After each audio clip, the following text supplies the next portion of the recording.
isso, aleluia.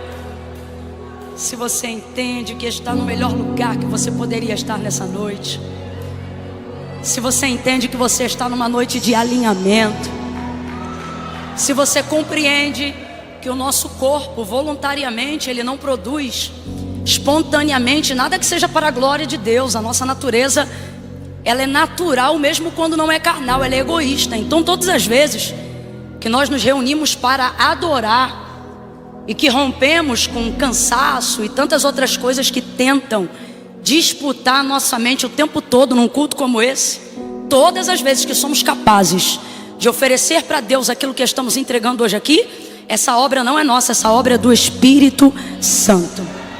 Eu queria dizer que você está alinhado hoje. Você não tinha que estar em nenhum outro lugar. Você está exatamente aonde você tinha que estar. E se você entende que isso não é um bordão para ganhar seu tempo, mas entende que isso é uma verdade, você vai reagir dizendo assim, ó: ainda bem que eu vi Jesus. Glória! Senhor, quem nos trouxe a essa casa. Oh, aleluia, aleluia, aleluia, aleluia. Oh, glória, aleluia. Eu tô muito honrada hoje. Quem me conhece sabe que eu não sei fingir costume. Vou até beber uma água que a língua tá colando no palato. Já viu, quando a gente fica nervoso, a primeira coisa que acontece é que a boca seca. Aí se a gente não ficar tentando buscar saliva de onde não tem, aí termina assim, ó. Já percebeu? Cola tudo, mano.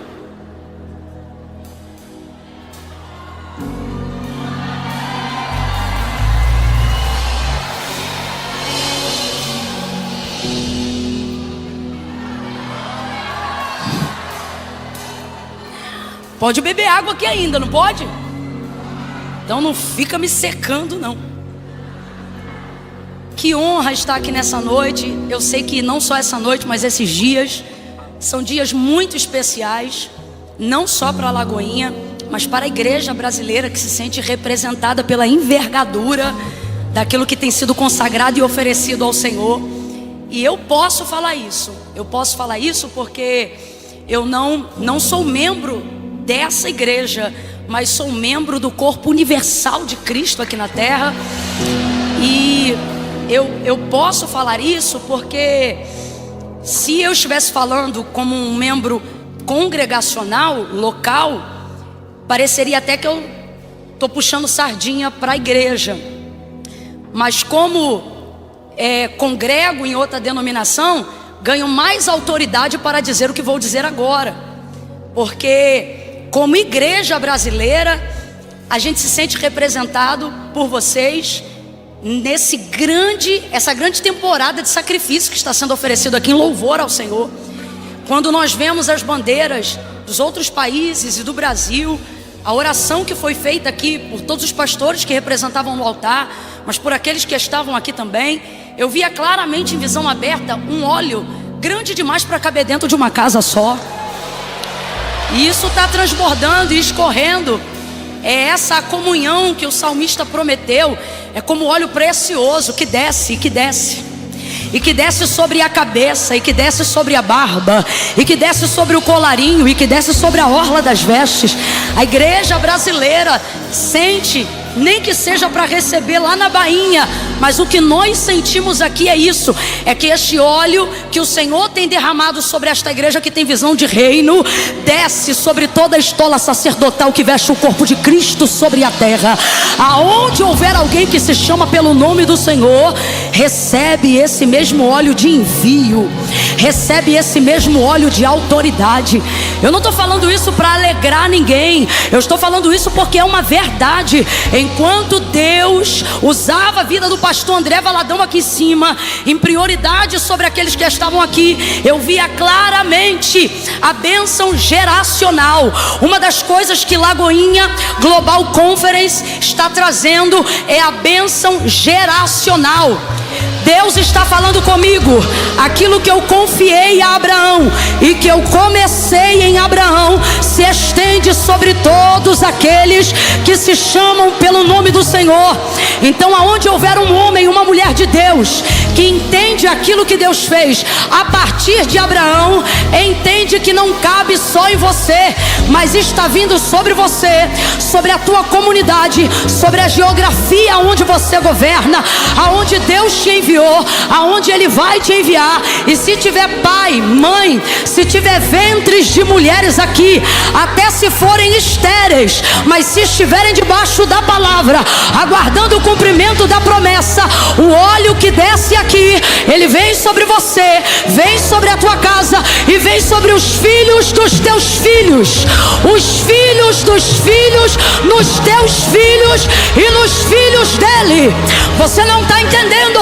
Deus está dizendo: amplia o teu entendimento, porque vocês estão fazendo culto, mas não é só culto, tem noite que é culto e tem dia que nós estamos fazendo história, um legado espiritual, uma estaca está sendo fincada aqui nesses dias.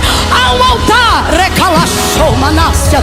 Eu sinto a autoridade de Deus para falar isso. Há um altar, e é algo que foi consagrado com tanta santidade, com tanta pureza, com tanta visão de reino, que eu creio que vocês têm humildade para ouvir o que Deus me manda dizer agora. Mas também, se não tiver, aí reclama na gerência, não é comigo, porque eu não invento nada, só sou porta-voz do que Deus me manda entregar. E o que Deus me mostra aqui é que o altar foi tão grande, foi tão alargado, foi tão preparado, foi tão orado, foi tão jejuado, que ele diz: é grande demais para ser de uma denominação.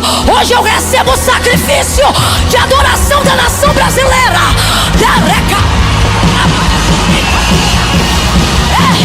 Entrega o louvor, entrega a honra, entrega a adoração. Diga para ele que é honroso, diga para ele que é honroso poder ser útil para tanta gente. Uracanaia sobria, rementre rebia, remaia sobria. Aleluia, aleluia. Ainda bem que eu vi Jesus. Aleluia. Eu quero ainda, antes de ministrar o texto que Deus me confiou e me impeliu para pregar nessa noite, pela misericórdia, dar testemunho dessa igreja.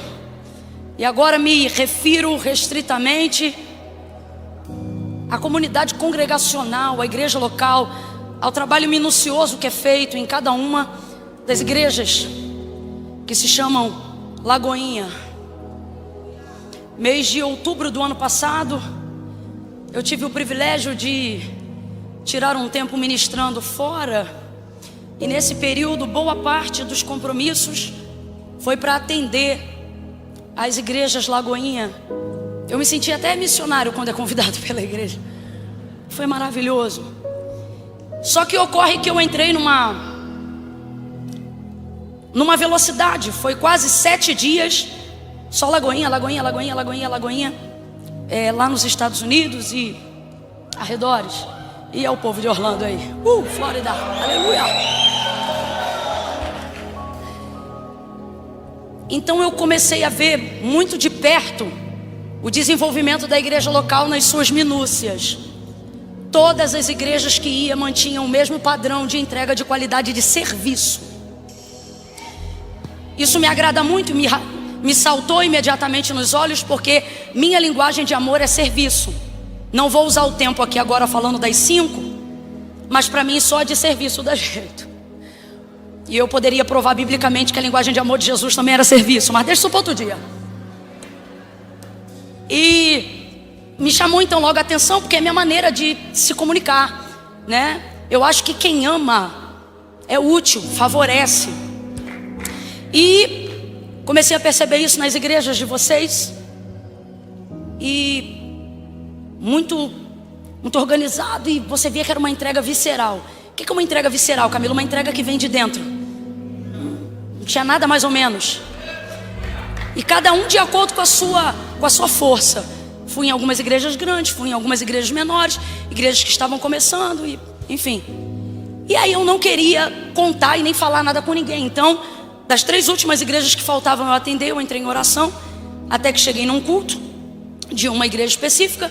Quando vi o retrato e a reprodução daquele mesmo comportamento, aquela mesma identidade, aquele mesmo servir, aquele mesmo voluntariado, aquela mesma entrega, eu orei ao Senhor durante o culto e eu disse assim: Senhor, o que é que eles têm? O que é que... Eu fiz essa pergunta. Eu quero aprender, eu quero conhecer, eu quero poder também falar a outras pessoas. A própria Lagoinha Alphaville hoje, eu não sei se você sabe, mas ela é uma igreja, e isso para nós aqui no Brasil, entenda, rapaz, eu me sinto honrada como igreja, mesmo não sendo da mesma denominação. Porque a Lagoinha hoje no Brasil, Alphaville, por exemplo, estou dando o exemplo daqui, porque estamos nessa geografia que está sediando a Global. Ela hoje é uma igreja onde eu estava em Petrolina, de lá fui para Juazeiro. E aí, tem gente aí, ó. E aí pessoas de outras igrejas falaram: estive lá tal dia. E como é amigo meu, e agora de 15 em 15 eu estou aqui, que né, a gente não dá muito ruim não, que meu pastor Silas pode estar ouvindo. E aí eu disse: e aí, como é que foi lá? O pastor que veio aqui é um dos 5 homens que eu tenho como maior referência de ministério masculino no Brasil. E ele tirou um dia e veio para cá. E aí na hora, por estar meio aqui, fiquei preocupada com qual foi o testemunho que a igreja passou, porque ele veio num dia que eu também não estava. E aí eu falei: e aí, como é que foi lá? Te receberam, te levaram para ver e tal? Aí ele: tudo. Eu gastei 3 horas lá dentro. Corredor, não sei, ou seja, trataram ele sem saber quem ele era, a nível assim. Ele não, eu perguntei: você falou com alguém antes? Ele: não. Chegou, recebido, tratado, pá. E aí isso responde o testemunho que eu quero dar. Então no último dia eu falei: Senhor, o que eles têm? Porque eu já passei também em lugares onde eu defendo a igreja. Irmãos, e quem defende a igreja defende qualquer congregação. Que a igreja é o corpo de dentro. As placas têm que ficar onde de fato estão, do lado de fora. E vez ou outra, no crescimento de vocês, para a glória de Deus, eu vi alguém indignado. Ah, mas também. Aí eu aproveitei essa viagem, observei, orei e eu falei: o que o Senhor me falar é o que eu vou dizer para quem perguntar. Então a melhor coisa é você poder pedir Deus para dar testemunho de alguém. E eu falei: eu não vou perguntar para ninguém, porque eu tenho muitos amigos aqui, mas eu não vou perguntar para ninguém. Senhor, eu falei com o Senhor, falei: Senhor, o que eles têm? Por que eles são assim? Diante de Deus, são raras as vezes em que Deus fala com um versículo ou uma palavra para mim, porque normalmente a revelação de Deus, ela vem com uma convicção, ela não vem com uma verbalização. Quando você diz assim: o Espírito falou comigo, você não lembra de uma frase montada, você lembra de uma convicção que você sentiu. Só que nesse dia Deus falou comigo com uma frase arrumadinha. Ele disse assim para mim: aqui eles não comem o pão da preguiça. Deus falou isso para mim. Deus disse: eles não comem o pão da preguiça. Eles fazem, vão. E entende que no voluntariado está o sacrifício, a entrega devocional. Só hoje chegando aqui, eu percebi pessoas que eu conheço um pouco, e você vê que elas estão cansadas, mas estão assim, ó, entendendo que o serviço é um incenso suave, eretas. Então eu quero dar testemunho disso para vocês, como alguém que visita, como alguém que vem de fora, como alguém que atende como pregadora, mas que também tem amigos que frequentam para poder observar e dão o mesmo testemunho. Então assim, não esmoreçam as vossas forças. Vossa obra não é vã no Senhor, mas tem recompensa. O senso de pertencimento que o voluntariado dessa igreja desenvolve quanto igreja, está fazendo com que outras igrejas que não frequentam a mesma escola desenvolvam o mesmo senso de pertencimento e de dignidade de quem serve. Então, por favor, como alguém que vem de fora e pode dar testemunho, eu sei que para funcionar, de vez em quando o pau canta na casa de Noca. Mas eu quero dizer para vocês que isso já passou de ser sobre vocês há muito tempo e transcendeu e está fazendo escola para a glória de Deus. Então não parem, não parem. Eu gostaria de pedir agora a melhor salva de palmas para os voluntários que servem incansavelmente essa igreja. Aplauda ao Senhor, que dá força ao cansado, que renova as forças daquele que não tem mais vigor. Se você puder, libere um aleluia, libere um glória a Deus e agradeça a Deus pela vida das pessoas que estão aqui e que fazem essa identidade ser reconhecida internacionalmente. Aplauda o Senhor por isso. Deus abençoe. Amém. Eu não ia ter paz se eu não testemunhasse isso hoje aqui. Aleluia. Aleluia. Eu vou falar rasgado, que é para todo mundo entender. Não é porque é jovem. Não, não é. Não é porque é parede preta. Não, não é, irmão. É porque trabalha. É porque se trabalha e não se trabalha pouco, não. Trabalha muito. Só que às vezes não se percebe porque é um trabalho oferecido em secreto. Como assim? Não tem farisaísmo de trabalhar e mostrar que todo mundo está trabalhando. Já fica de preto, que é para ficar incógnito no meio da galera. Então Deus vos abençoe. Hoje eu vejo que a única coisa que poderia abalar vocês seria somente uma coisa, aquela que abala todos os homens e mulheres que estão dando certo. O quê? A vaidade, é a única coisa. Eu peço, como membro ativo da Igreja de Cristo na Terra, não se achem, não se sintam, continuem mantendo essa humildade. Estou falando como ovelha, como membro do corpo de Cristo.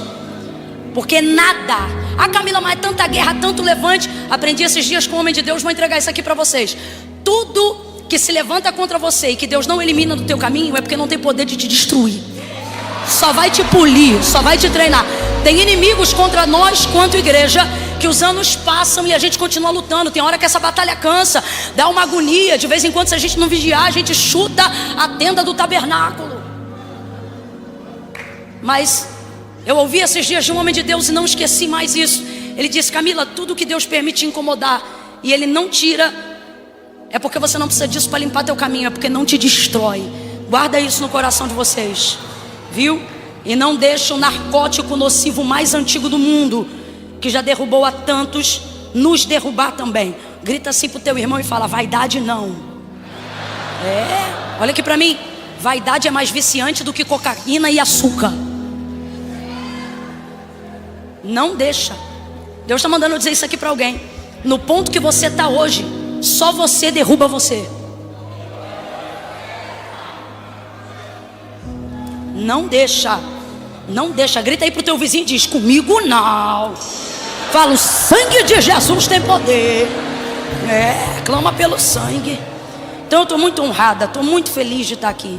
Pastor Márcio Valadão, sua família, pastora Renata, pastor André Valadão, Cassi, Deus abençoe, viu? Eu olho para vocês, eu perco o direito de envelhecer em paz. Eu penso até assim, não vou fazer nada não. Aí quando eu vejo vocês, eu falo: eu vou fazer sim. Eu vou fazer alguma coisa, eu não posso ficar feia não.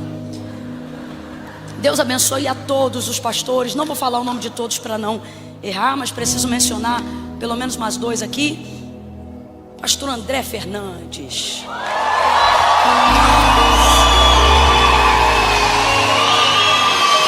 Quezinha, que está por aí em algum lugar. Eu amo, pastor André Valadão. Eu amo essa sua ovelha, esse seu pastor, porque todo mundo chama todo mundo para dividir fracasso. Essa igreja aqui é uma bênção. O sorriso de Deus, a luz do rosto de Deus resplandece aqui. Deus olhou para cá. E aí esse abençoado aí que trabalha, vive, não sei o que, e podia seguir o fluxo. Aí falou comigo, meu marido, que Deus falou com ele. Eu falei: Deus fala mesmo com esse homem, porque só Deus fala essas coisas. Falou: você não quer vir aqui não? Fazer o culto? Ouça. E o culto também, a nossa conferência, uma benção. E meu marido, que é muito mais inteligente do que eu, ele disse assim: Camila, pessoa rara. Eu disse: por quê? Ele disse: porque todo mundo chama alguém para ajudar na dificuldade, mas para dividir sucesso é raro. É a nobreza desse cara aí que está do seu lado. Eu amo. E eu te amo, pastor Flavinho. Manda um beijo para Isa. Eu amo sua vida. Tu me lembra Jesus, cara. Eu olho para você, eu tenho vontade de ser crente. Eu falo, eu não sou crente não, cara. Eu tenho muito que melhorar. Ele é tão crente que eu tô aqui falando, olhando para ele, na cabeça dele, ele já tá assim: Senhor, a glória é tua, tem misericórdia de mim, me cobre com teu sangue. Evangelho de Jesus, segundo escreveu João, capítulo de número 19. Abra aí a sua Bíblia. Evangelho de Jesus, segundo escreveu João, capítulo de número 19. Oh glória. Aleluia, aleluia. Quem encontrou, diga amém. Encontrou nada, não ouvi nem tua Bíblia, não vi nada. João capítulo de número 19, versículo 23 em diante. Presta muita atenção, irmãos. Não foi eu que escolhi esse texto, tá? Não foi. Deus levou a sério esse negócio de global que vocês fizeram aí. Agora aguenta. Versículo 23 do capítulo 19 diz assim: tendo os soldados crucificado a Jesus, tomaram as suas vestes e dividiram-na em 4 partes, uma para cada soldado. Tomaram também a túnica, que era sem costura, toda tecida numa peça só de alto a baixo, e disseram uns aos outros: não a rasguemos, mas lancemos sorte sobre ela para ver de quem será. E isto aconteceu para que se cumprisse a escritura que dizia: dividiram entre si as minhas vestes, e sobre a minha túnica lançaram sortes. Foi o que fizeram os soldados. Verso 28.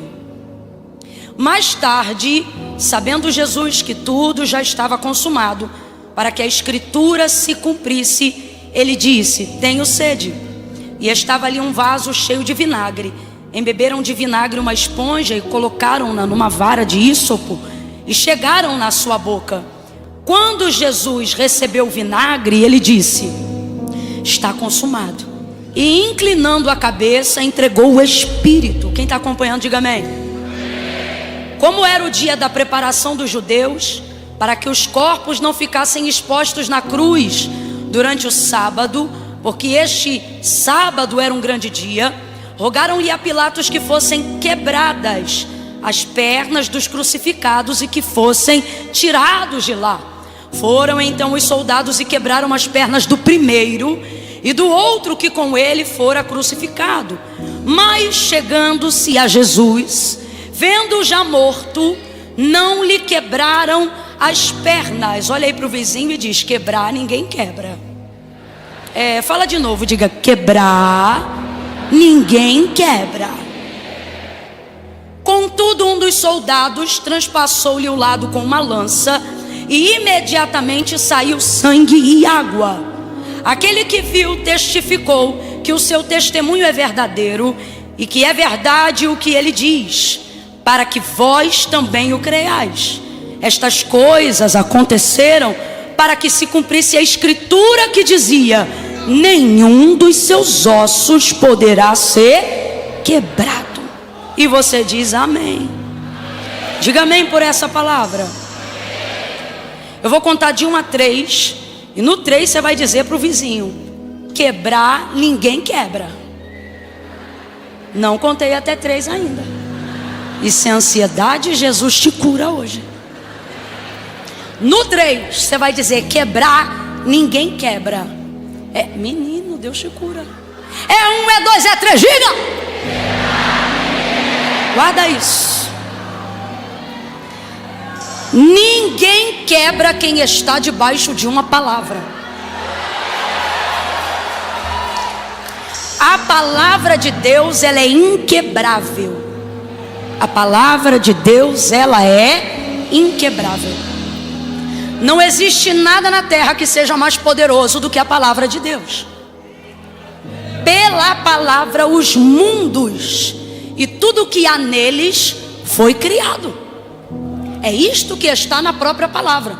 Porque céus e terra não foram feitos de prova aparente do que se vê, mas antes foram criados pelo poder da sua palavra. Quando você olha lá para Gênesis, você vai ver que é a palavra de Deus que manifesta tudo aquilo que é concreto, provando que aquilo que é espiritual predomina sobre o que é físico. O que é físico tem até o poder de comunicar coisas espirituais, mas não tem o poder de determinar sobre coisas espirituais. O salmista vai salmodiar messianicamente no Salmo de número 8, e ele vai dizer que quem está na terra só manda, governa sobre aquilo que é da terra. Mas quem está no céu, manda na terra e debaixo da terra. Isso está falando sobre hierarquia espiritual. E isso coloca o mundo espiritual em primazia em relação a tudo aquilo que você compreende por governo, hierarquia ou autoridade.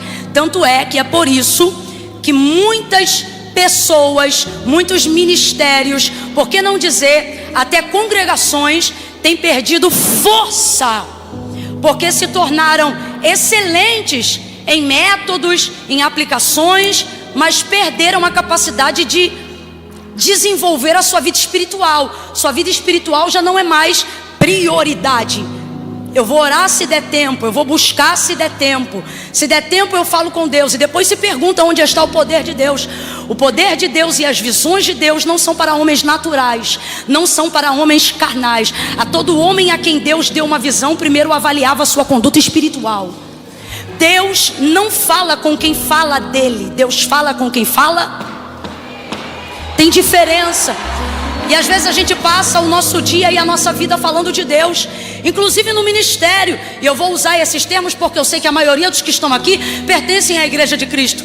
Passamos o dia trabalhando, falamos de Deus o tempo todo. Quando alguém nos conta uma notícia, uma tragédia, qualquer coisa do tipo, a gente traz o nome de Deus para a conversa, fala de Deus, diz que acredita que Deus pode resolver, porque de fato e de verdade Deus é o único na nossa vida. Ele permeia as nossas conversas, Ele permeia as nossas decisões.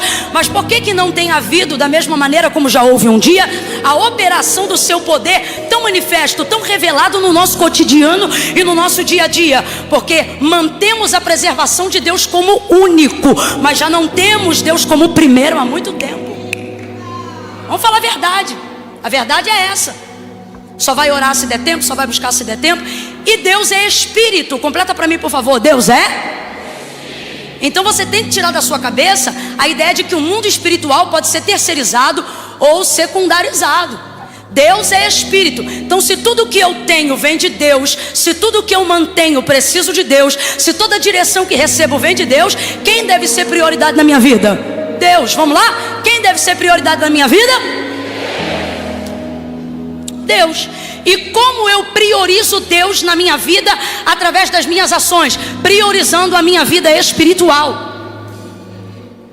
Se eu priorizo a minha vida espiritual, então eu priorizo Deus. Eu não falo de Deus, eu falo com Deus. E começo a perceber a diferença de uma coisa e da outra. Você pode falar de Deus o dia inteiro, você pode cantar hinos para Deus o dia inteiro, e nada reverberar a nível de poder do que contato direto com Deus. Ele é espírito. Então quando eu organizo minha vida espiritual, tal espírito começa a predominar sobre todas as minhas atividades. Vamos falar rasgado que é para todo mundo entender? Somos bons de campanha, somos bons de propósito, somos bons de jejum de vez em quando. Somos difíceis de quê? De vida devocional. Aonde está a maior guerra dos crentes aqui hoje que querem vencer? Não é na parte financeira, você já sabe como dominar as finanças. Não é na parte familiar, nunca se falou tanto sobre conduta emocional, nunca se discerniu tanto sobre comportamento. Hoje tem psicólogo que fala como se fosse, ou melhor, tem gente que não é psicólogo e fala como se fosse psicólogo, porque o material de conhecimento fornecido, ele está se tornando quase que educacional. Então a gente fala com liberdade sobre todas essas coisas. A gente desenvolve na área da finança, desenvolve na área da família, desenvolve no conhecimento dos próprios traumas. Tem gente aqui que não se rende à terapia, não se rende a psiquiatria, mas já diagnosticou o próprio problema. Agora, a vida espiritual não resolve. 90% do maior material distribuído hoje pelas editoras no nosso nicho cristão, a maior procura está em conduta devocional. Por quê? Porque as pessoas estão percebendo que elas têm sucesso financeiro, gestão de tempo, organização familiar, mas não conseguem se realizar. Por quê? Porque elas só governam sobre a terra. E depois que você conhece Deus, você quer viver a manifestação do poder de Deus. Por quê? Porque Deus faz o que o dinheiro não faz. Deus faz o que a família não faz. Deus faz o que o CNPJ não faz. Deus faz o que o CPF não faz. Deus faz o que o dinheiro não faz. Deus faz o que o médico não faz. Com todo respeito, Deus faz o que a psiquiatria não faz, o que a ciência não faz, a faculdade não faz. Deus faz o que o namoro não faz, a vida conjugal não faz. Então você dá um check em todas essas partes, mas no final do dia continua deprimido, sem realização. Por quê? Porque você buscou tudo que te realiza, mas não buscou Deus para realizá-lo. E homem nenhum se realiza sem realizar Deus. Homem nenhum rompe se não fizer aquilo que Deus o chamou para fazer. O maior índice de suicídio não está nas castas mais pobres, não está na classe baixa, está na classe média alta, provando que não é falta de coisa, não é falta de matéria, não é falta de dinheiro, não é falta de família que tem levado o homem a dar cabo da sua própria vida, mas é a falta de Deus. E talvez você está aqui nessa noite dizendo: ah, Camila, poxa, está vindo aqui dizer que a gente tem que buscar a Deus. É isso, porque a gente fala sobre isso. Mas eu já disse a terceira vez e vou dizer a quarta: falar de Deus não é a mesma coisa que falar com Ele. E isso está acabando contigo.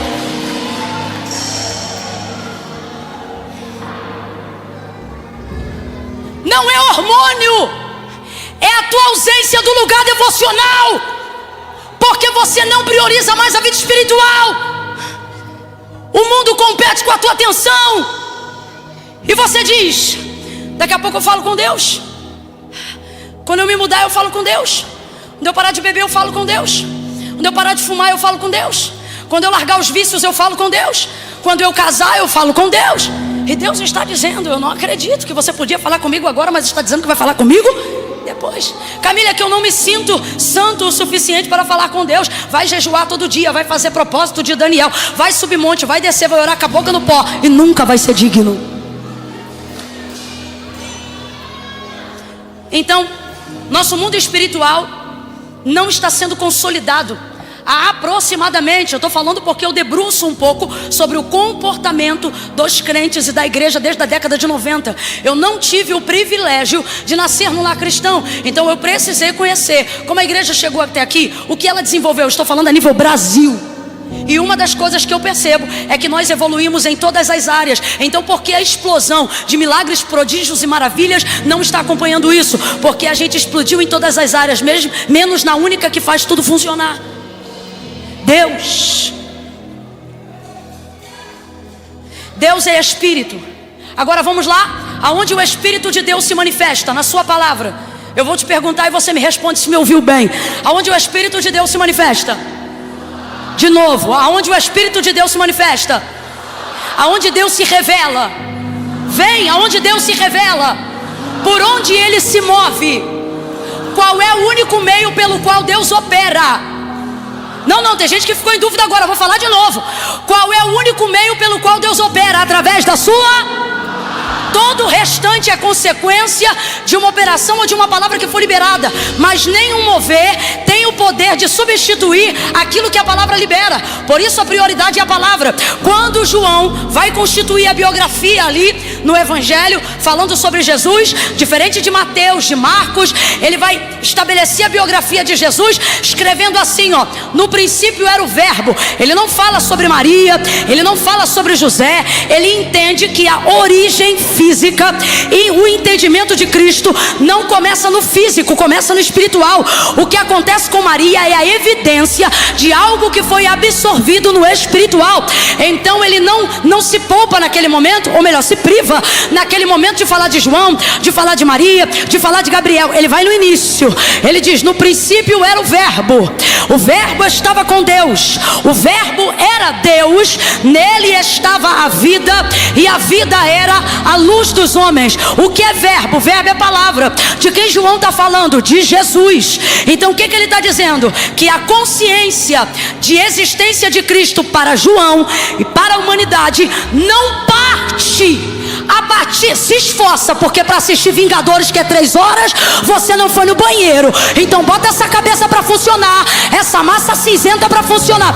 Ah, Camila, mas não adianta falar muito, porque depois de 40 minutos ninguém presta atenção em mais nada. Eu não estou pregando palestra, eu vim falar da inerrante, mais penetrante do que qualquer espada de 2 gumes. Não compare a palavra de Deus à palestra motivacional. Eu não estou comprometida com a tua expectativa, eu estou comprometida com a ordem que Ele me deu nessa noite. E Ele disse: pregue a minha palavra. Então se esforce, porque reino de Deus não se toma por osmose. É força, é disposição. E às vezes nos falta. Eu me incluo. Eu só estou com o microfone, mas eu estou dentro do rolo todo, tá? E só falo com autoridade porque me dói tanto quanto em qualquer um, e tenho talvez a mesma consciência. Ok? E por que temos essa dificuldade? Porque espiritual não é mais prioridade. Homens espirituais viraram chacota, e os crentes do próprio meio reproduzem a brincadeira de línguas estranhas e ensinam os filhos a fingirem que dão lugar. Depois não entendem porque eles não são batizados com o Espírito Santo de verdade. Mundo espiritual, do Deus que é espírito e que só pode ser compreendido em espírito. Deus só pode ser compreendido em espírito, só pode ser recebido em espírito e só pode ser vivido em espírito. O que foi que Jesus deixou claro? A hora chegou, já vem, que os verdadeiros adoradores em João 4 é pecador arrependido, não é glória a Deus, aleluia, nem hino não. Em que os verdadeiros adoradores adorarão ao Pai em espírito e em... Então como é que se recebe Deus? Em espírito. Como é que se entende Deus? Em espírito. Como é que se cansa sabedoria ao conhecimento de quem Deus é? Em espírito. Agora volta onde eu parei. E Deus se revela por intermédio de quê para ser conhecido? De quê? De Instagram? De Facebook? De Mark Zuckerberg? Aí depois não entende, porque tem uma unção que evidencia, tem um chamado que não se cala, mas não tem comunicação, não recebe direção, anda perdido. E por que anda perdido? Porque você tem tudo, mas não fala com quem te deu tudo. Então você tem tudo, mas não sabe usar nada. Ocorre então que João vai revelar para nós que aquilo que é espiritual vai determinar sobre o físico. Vamos lá? Aquilo que é espiritual determina sobre... Quando você tem uma palavra, você não tem algo físico, porque a palavra de Deus também não é física. Quando você libera uma palavra de Deus, saem letrinhas da sua boca concretas? Não sai um hálito, sai um sopro, mas não sai nada, porque a palavra de Deus também é invisível. Então Deus se revela de maneira invisível como Deus Espírito através da sua palavra. Palavra essa que é falada por nós fisicamente, mas que não pode ser vista. Em João então ele vai dizer: no princípio era o verbo, palavra. No princípio era o verbo estava com Deus e o verbo era Deus. De quem ele está falando? De Jesus. O que ele está dizendo? A evidência do que vocês veem agora não está vindo agora, ela já veio muito antes da fundação do mundo. Antes do haja luz já tinha o haja cruz.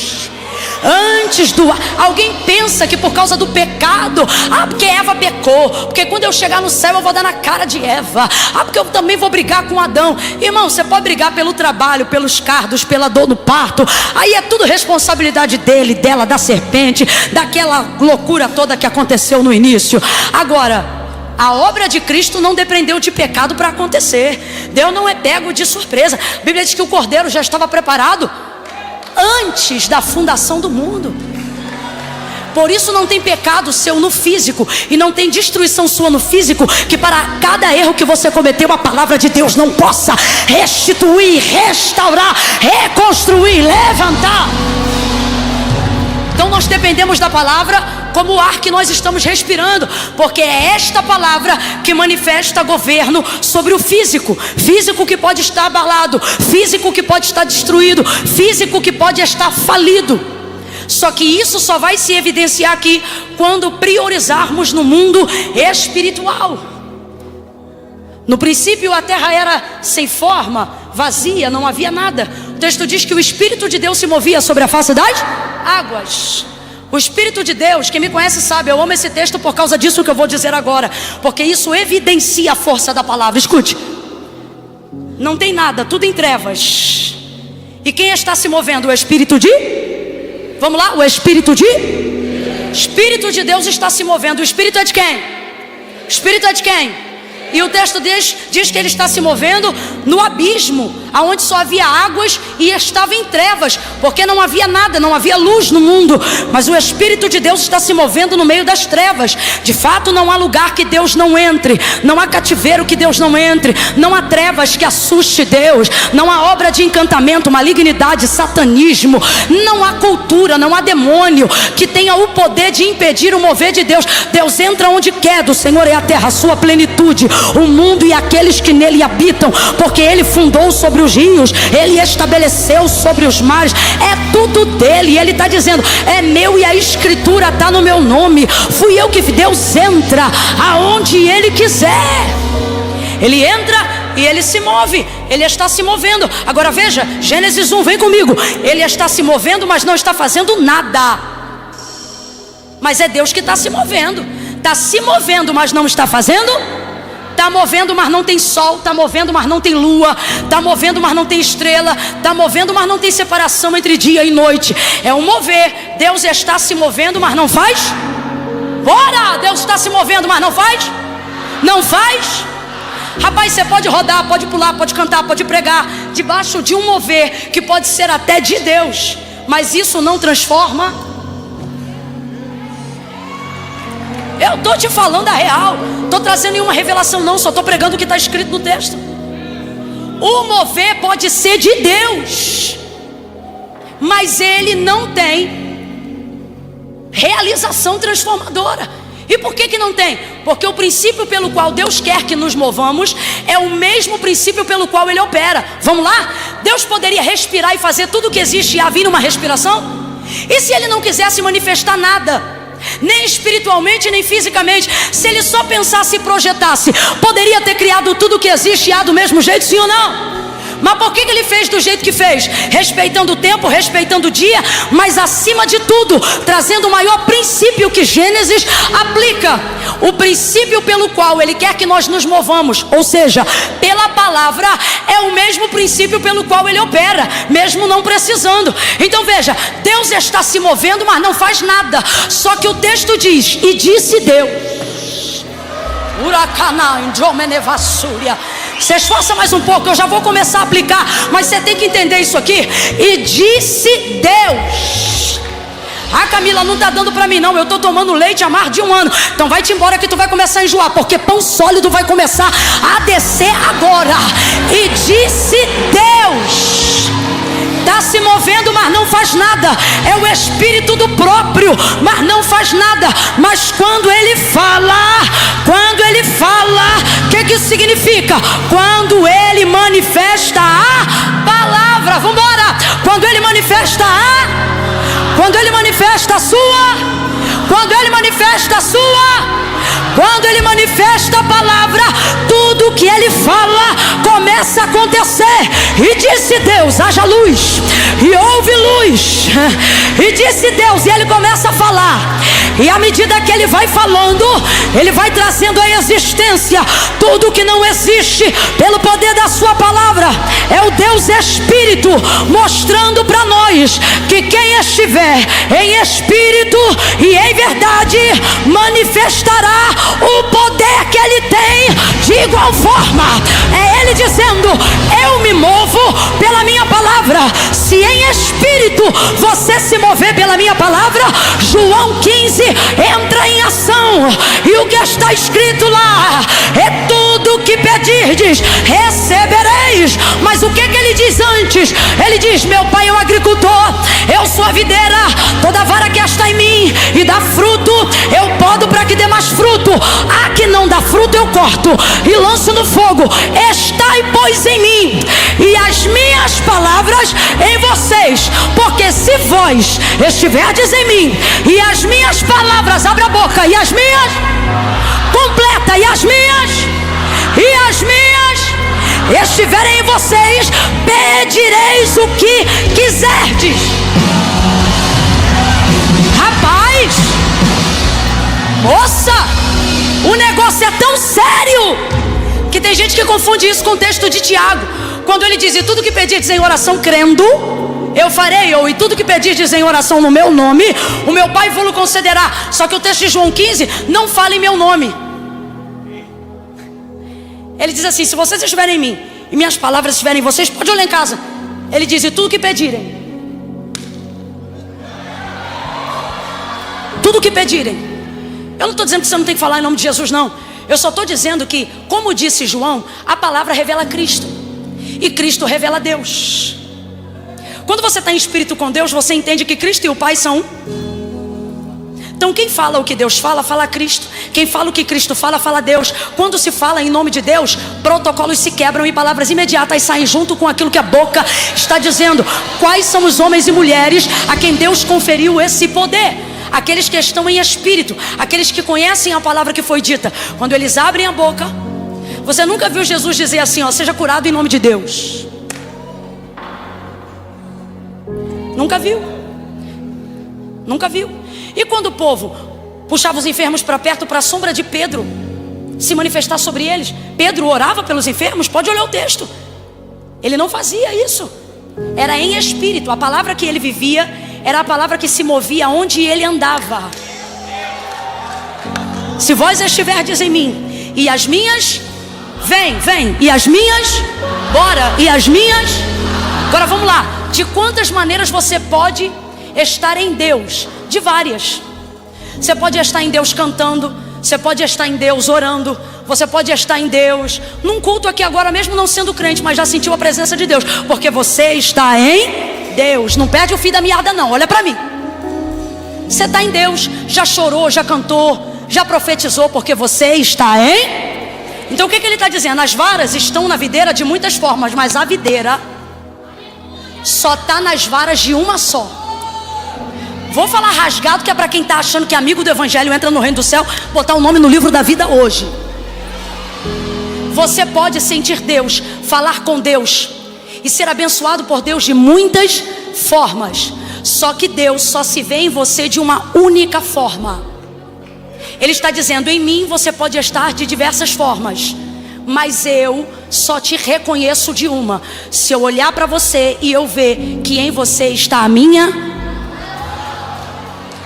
Se você não cumpre a minha palavra, se você não vive a minha palavra, se a minha palavra não é verdade no seu interior, você vai andar comigo, falar comigo, vai sentir a minha presença, mas naquele dia eu não te identificarei como sendo meu, porque você me conhece, mas eu nunca te reconheci. Você falou no meu nome, cantou no meu nome, pregou no meu nome, expulsou demônio no meu nome, e o dom funcionou, a unção funcionou. Por quê? Porque você se identificava, mas eu não me identificava. Por quê? Porque você usou o que eu tinha, mas não havia nada em você para que eu pudesse usar como eu queria. O que isso significa? Entenda. Deus se move pela sua palavra. Irmãos, Deus não tem fechamento com Camila. Deus não tem fechamento com o pastor André Valadão. Deus não tem fechamento com o pastor André Fernandes. Eu e Deus sou assim. Bota eles para caminhar contrário à palavra, para ver se Deus fecha com ele. Sobe eu aqui, falo o que eu quero do meu coração, ou uso o microfone para ofender, para ver se alguém fica sentado depois de 10 horas da noite ouvindo uma pregação textual dessa maneira. Ninguém aguenta. Deus está dizendo: eu não fecho contigo, eu fecho com a minha palavra. Então o que ele está dizendo? Fecha com a minha palavra, que eu fecho contigo. Pega na mão de alguém, que eu estou sentindo uma autoridade tão grande aqui. Não pergunta se pode, não. Cata a mão de alguém aí agora. Pega na mão dessa pessoa e grite assim para ela: palavra, palavra, palavra. Sabe de onde veio o avivamento? Como nunca. Da América Latina, Venezuela vai soprar vento de avivamento. Colômbia vai soprar vento de avivamento. Camila, você está falando da Venezuela e lá está difícil. É na noite mais escura que a luz mais reflete o seu brilho. Por quê? Porque o povo vai ler a Bíblia e orar como nunca.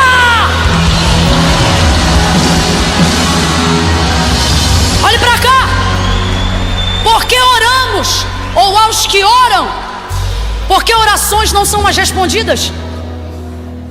Porque não se ora a palavra, se ora a vontade. Deus não tem compromisso de corresponder vontade. Outra, Deus não tem obrigação de fazer cessar sofrimento. Escapistas do sofrimento, a geração que foge do sofrimento não conhecerá poder de Deus. Geração que sofre, que foge de perseguição, não conhecerá poder de Deus. Geração que é neutra, não conhecerá poder de Deus. Poder de Deus é para quem vai para cima. Poder de Deus é para quem dá a palavra dor a quem doer. Poder de Deus é para quem não nega Cristo diante de nada e de ninguém. Você vai viver poder. Se não tiver medo de se associar à palavra,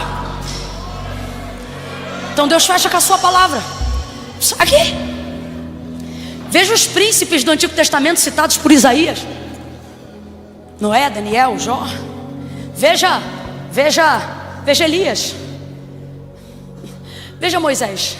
Por que com Deus, por que com esses homens eles falavam agora e Deus respondia agora? Por quê? Me mostre um deles orando vontade. Não, mostra para mim aí. Há algo em comum na fala de todos os homens que falavam com Deus de perto. E o que há em comum entre eles é o seguinte: eles diziam assim: porque tu disseste.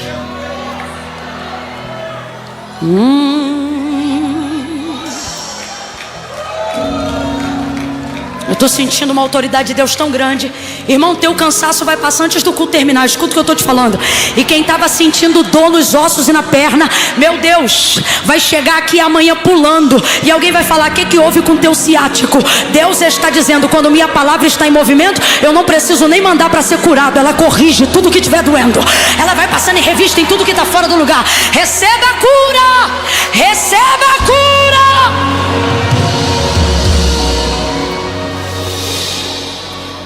Tu disseste. Como é que Moisés, rapidinho aqui para a gente entrar no texto, aqui não demora não, a introdução é maior do que a aplicação. Como é que Moisés faz um Deus, abre aspas, não faz, fecha aspas, desistir da aparente obstinação de destruir um povo rebelde de dura cerviz, que lhe afronta diariamente no deserto, mesmo diante de tantas realizações? Como um homem, abre aspas, convence um Deus?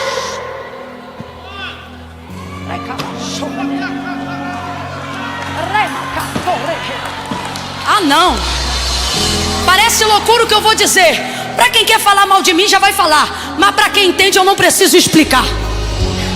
Como é que uma cananeia em Mateus 15, 21 faz um Deus operar na vida de um endemoniado que não reconhece ele como nada? Deus está dizendo para nós: eu dei para você todo o poder de me convencer. Não, isso é poético. Se você pegar, você está negligenciando a tua vida espiritual. E você não entende que a batalha para você não orar, ela acontece por um motivo. Qual? Deus não usa métodos, Deus usa pessoas. Então se você começar a buscar a Deus, você vai ser um convencedor. Não, você não está entendendo. Você lembra de Deus decidido a destruir Sodoma e Gomorra com Ló dentro dele? Só que aonde ele foi ter a conversa? Pastor André, eu nunca entendi isso. Deus tem o céu, Deus tem o trono, mas ele vai conversar sobre a destruição de Sodoma e Gomorra no quintal de Abraão. Ele quer ser convencido. Deus está passando perto da tua casa. Os arrepios que você sente, as batalhas espirituais, os sonhos que você não discerne, é Deus dizendo: eu estou te visitando porque eu quero que você me convença. Me convença que eu tiro ele da Cracolândia. Me convença que eu restauro o teu marido. Me convença que eu te mostro que o álcool não é nada. Me convença convença que a depressão sai e eu entro, me convença. Deus vai conversar sobre a destruição de Sodoma e Gomorra na proximidade de onde Abraão estava. Ah, pelo amor de Deus, você está brincando comigo? O dono do universo vai escolher o quintal da minha casa para falar de um assunto e de uma decisão que ele diz que já tomou?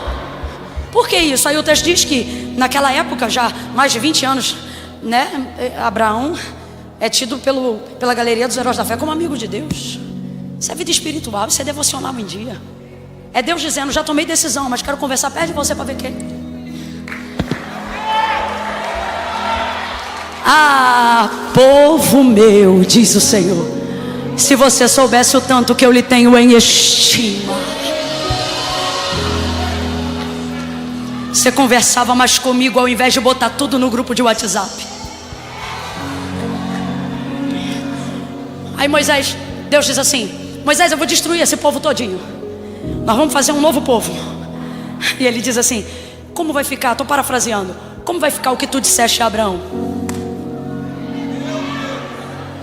Aí ele diz assim, a partir de você eu vou levantar uma nova geração. Eu não quero mais esse povo andando com a gente. Rapaz, Deus não quer mais andar com o povo. Deus não quer. Só que Moisés é líder. Como é que você sabe que um líder é um líder? Quando Deus quer destruir o povo dele e ele não diz, vamos. Ele diz, espera aí, calma aí, deixa eu falar com você. Só um minuto aqui. Aí você entende por que Deus flameja aquela sarça e diz, é você. Eu não sei falar, mas é você.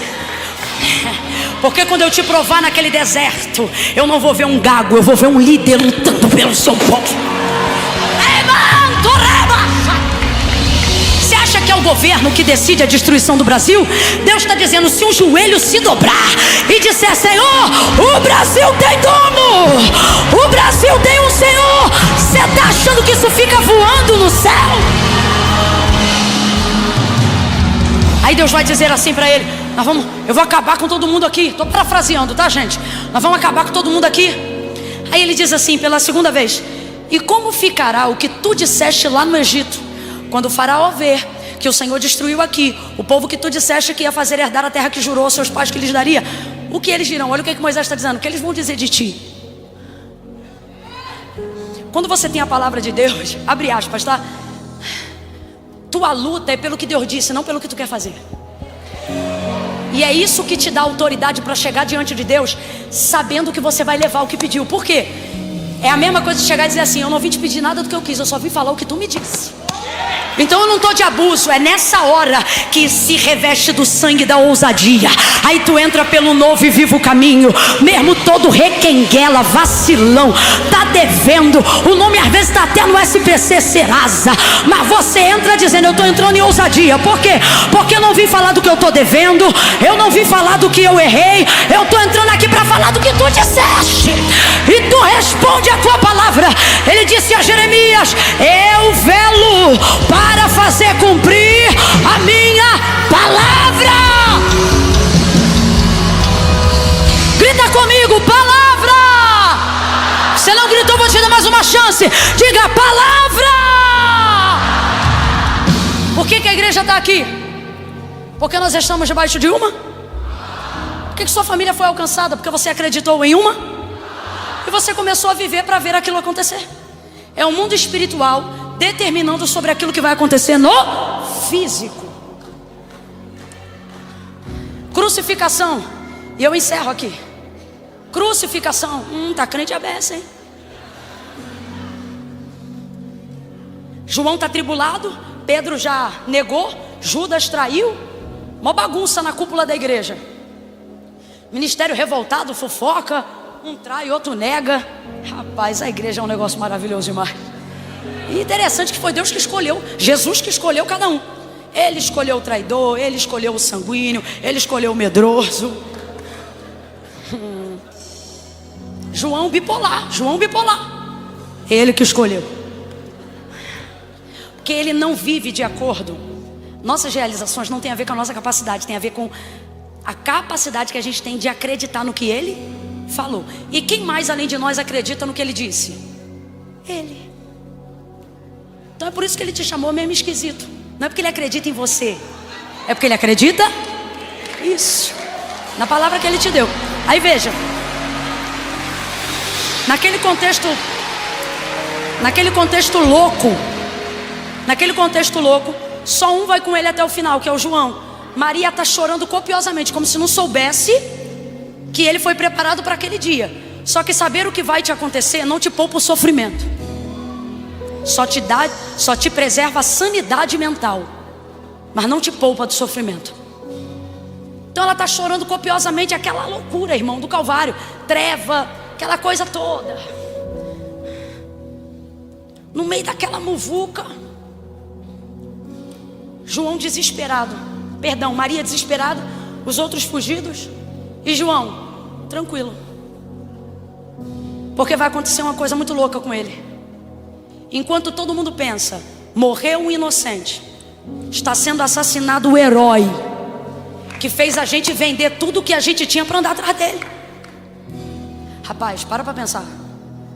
Imagina que tu largou tudo e de repente a causa de tudo que você largou está diante de você detonado. A cabeça começa, era mentira, é verdade? É ele, não é? Para onde eu vou voltar? Guerra, terror psicológico. Maria gritando, chorando. Jesus teve que promover uma adoção imediata entre ela e João, para que ela não ficasse sem senso de pertencimento. Só que ela tinha outros filhos. Só que ele sabia que o que estava acontecendo ali precisava ser sanado imediatamente. Enfim, nada do que eu falar aqui vai se comparar à realidade do Calvário. Eu quero que você entenda que é o ápice do sofrimento, é o auge da dor. Olhe para cá. É um momento de maior angústia e agonia. Era uma tormenta antecipada, prevista. Foi horrível. Foi horrível. A dor não doeu menos porque ele era o filho de Deus. Me irrita ver crente dizendo: ah, mas ele era o filho de Deus. Que vontade de tacar o microfone na sua cabeça. Não doeu menos porque ele era o filho de Deus. Doeu mais porque era. Não havia nele pecado. Quando você sofre mais? Quando alguém te acusa do que você fez, ou quando você é acusado do que sabe que não fez? Onde mora a revolta? Eu estou falando de um momento de trevas. Complete, por favor. Estou falando de um momento. Só que eu já disse e repito que é nessa hora que a luz mais brilha, sim ou não? Está todo mundo desesperado e angustiado. Só que o texto vai dizer que João vai perceber uma coisa que ninguém percebeu. E por que ele vai perceber o que ninguém percebeu? Porque ele guardava uma palavra que na hora do desespero ninguém guardou. Ele guardava a fala do profeta Isaías. E o profeta Isaías deixou escrito e descreveu cada segundo de episódio dolorido do Calvário, dizendo absolutamente tudo o que aconteceria com Jesus, como se o próprio Isaías estivesse vendo na hora que fosse acontecer. Então ele viu tudo. A partir dos 7 aos 9, há uma insistência de uma decoração em textos messiânicos na cultura judaica. Então João tem de cabeça o que o texto dizia. A palavra de Deus é viva. Na hora que ele mais precisou, ele não precisou sacar essa palavra. Essa palavra estava dentro dele, porque o judeu cresce tendo que gravar aquilo. Então na hora que a necessidade se apresentou, quem saltou dentro dele? A palavra. Então ele escreve o texto de Isaías. Ninguém mais faz isso. E por que ele fez isso? Porque enquanto todo mundo estava atormentado no Calvário, incluindo o próprio Filho de Deus que estava entregando a sua vida, João começa a olhar. E enquanto alguém vê tortura, enquanto alguém vê destruição, enquanto alguém vê injustiça, João começa a trazer para cada episódio a citação do texto de Isaías. Por isso, por 3 vezes no texto do capítulo 19 vai se afirmar o seguinte: e isto aconteceu para que se cumprisse a escritura. Só para a gente entender legal, vamos falar a palavra, tá bom? Palavra é a palavra de Deus. O que ele está dizendo é de Isaías. Então troca escritura por palavra. Então cada coisa que acontece ali, enquanto alguém se descabela, enquanto o outro chora, enquanto o outro foge, enquanto o outro trai, enquanto tem trevas, raio tocando na terra, soldado caindo, enquanto um monte de coisa está acontecendo, João está ali, ó, dominando sobre o ambiente. Você não vê João se descabelando, você vê ele se preparando para receber Maria a partir daquele dia em sua casa, como se fosse sua mãe. Rapaz, o cara está governando no maior caos. Não. Eu não estou viajando na maionese, não. Chegando em casa, olha o texto. Rapaz, é soldado falando, multidão gritando, é fariseu, sacerdote indo para cima de Pilatos, é documento. Rapaz, é um rolo. E João, tá vindo túnica, vamos rasgar, vamos dividir, vamos lançar sorte. E João, vamos fazer assim, vamos fazer assado. E João, isso aí é a palavra. Dividiram entre si as minhas vestes, ó, e sobre a minha túnica lançaram sorte. É por isso que ele não pega uma marreta e dá na cabeça de um soldado. O que você não faz por quem você ama? Eu já vi cena de mãe entrar na frente de fuzil, com o sangue quente, e dizendo, vou matar teu filho. Ela entrar na frente e dizer, meu filho tu não mata. Rapaz, o que a gente não faz por quem a gente ama? Por que quem está ali não toma nenhuma reação abrupta? Reação abrupta não é programada. O emocional vai na frente, a razão chega depois. Por que está tudo sob controle? Porque tem um homem ali que enquanto tudo está desgovernado, ele detém o discernimento do episódio. Isso aqui não é vingança, isso aqui está acontecendo por causa da... Isso ali não é ódio não, isso aqui está acontecendo por causa da... Aquilo ali não é perseguição não, isso ali está acontecendo por causa da... Não, isso aqui não é zombaria não, isso aqui está acontecendo por causa da... O negócio que a gente está falando aqui é tão forte, que todos os outros pecados da humanidade, para aqueles que recebem Cristo, recebem com Ele o perdão dos seus pecados. Mas esses soldados, de acordo com a escrita do texto, Jesus vai ser categórico antes de morrer, dizendo assim, Pai, perdoa-lhes este. Há um perdão que é liberado para eles antes do derramamento do sangue, porque Jesus entende que o que eles estão fazendo, não estão fazendo só por coordenação de maldade, mas estão fazendo porque eles sem saber estavam executando a palavra do profeta Isaías. Então até Jesus libera esses caras. Os que queriam enfiar lança e enfiaram, os que queriam dividir as vestes, os que queriam rasgar a túnica. Quando você sabe qual é a palavra que está sobre a sua vida, o teu opositor não lança ódio em você, porque você tem governo até sobre aquilo que de mal ele faz contra você. Tem alguém ouvindo o que Deus está dizendo aqui? Porque Deus me trouxe hoje aqui para dizer, primeiro eles fazem, depois eu faço, e depois a palavra faz. Vem comigo, diga, eles fazem. Eu vou encerrar aqui e diga, eles fazem, eu faço, a palavra faz. De novo, porque se você guardar isso, você não vai mais discutir em WhatsApp, você não vai mais bater boca em Instagram, e você não vai mais estragar o Natal de ninguém. Abre de novo a tua boca e diga, eles fazem, eu faço e ela faz. Você vai entender. Primeiro diga, eles fazem, eu faço e ela faz. Ouça, os soldados pegam a túnica, deixam ele nu. Vergonha. Jesus merecia isso, gente? Jesus merecia isso? Não só pegam como zombam. Vamos dividir, vamos lançar, vamos fazer, vamos acontecer. João, dividiram entre si as minhas vestes, e sobre a minha túnica lançaram sortes. É o que diz a palavra do texto de Isaías. Ele lembrou, resolveu. Então primeiro eles fazem. Quando você está debaixo de uma palavra, todo ataque é coordenado.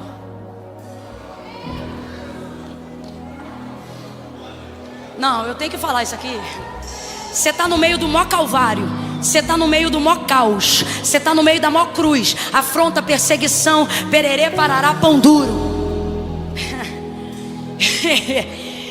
E você pensa que desordem, é um traindo, o outro negando, é a família se acabando, é um assim, é outro assado. E o Espírito Santo está dizendo, se tu lembrar da palavra, aonde todo mundo vê caos, tu vai ver a batuta da orquestra desse negócio na minha mão. Eu estou sentindo uma graça de Deus tão grande aqui. Meu Deus. Tem alguém aqui dizendo, Camila, o diabo está furioso. Deus me manda te lembrar, aquele que é de Deus o maligno não toca. Essa obra é do Espírito Santo, é a palavra de Deus em movimento. E o que você chama de caos é o maior momento de revelação daquilo que Deus está operando.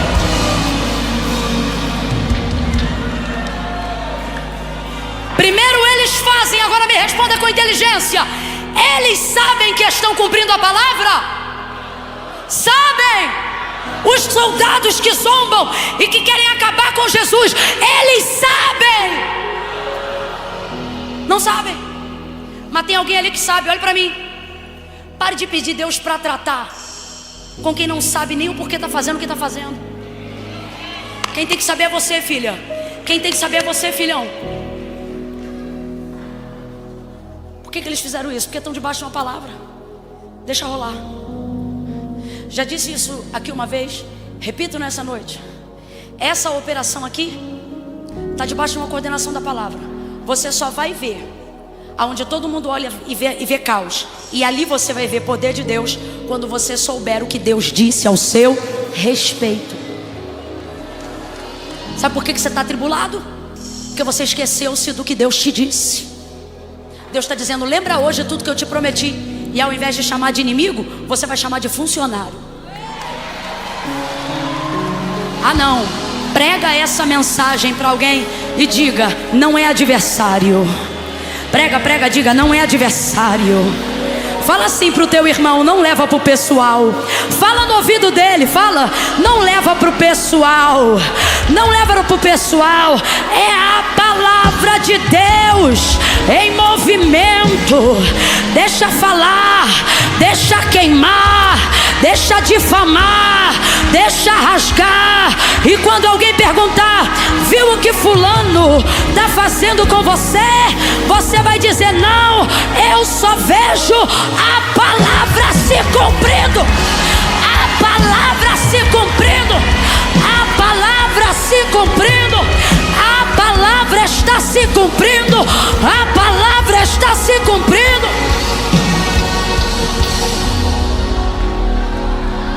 Perdoa!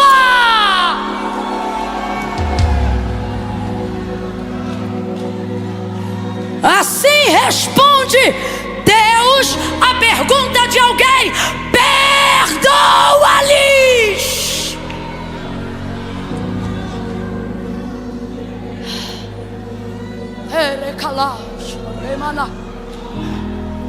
Remanaga sobrilho, remeia lagando ré.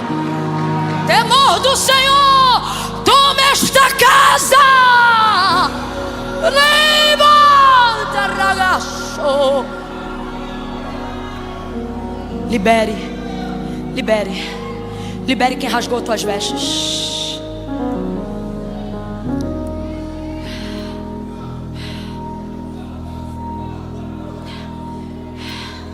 Perdoe o Supremo. Perdoe os governadores. Perdoe os pastores que caíram. Eu não estou dizendo que Deus coordenou as coisas ruins que estão acontecendo. Eu já passei desse tópico. Eu estou falando sobre o poder que o perdão tem de botar no lugar o que está fora. Você fala mal do Senado, mas não ora pelo Senado. Você fala mal dos vereadores, mas nunca orou pela Câmara. Você não podia abrir a boca para falar nada de ninguém. Você não sabe nem o que está acontecendo, porque não traz a palavra de Deus em oração. Você só quer sua vontade, só quer seu carro, só quer tua casa, só quer teu dinheiro. Você quer ter 1 milhão para poder vender, viver de renda. Você não está nem aí pro Brasil e quer falar mal do Brasil. Quem pode falar mal do Brasil é Zenete. Quem pode falar mal do Brasil é o pastor André. Quem pode falar mal do Brasil é quem dá a cara para bater, joelho no chão. Ora! Pensam que você é quem? O ofendido disse, perdoa-lhes.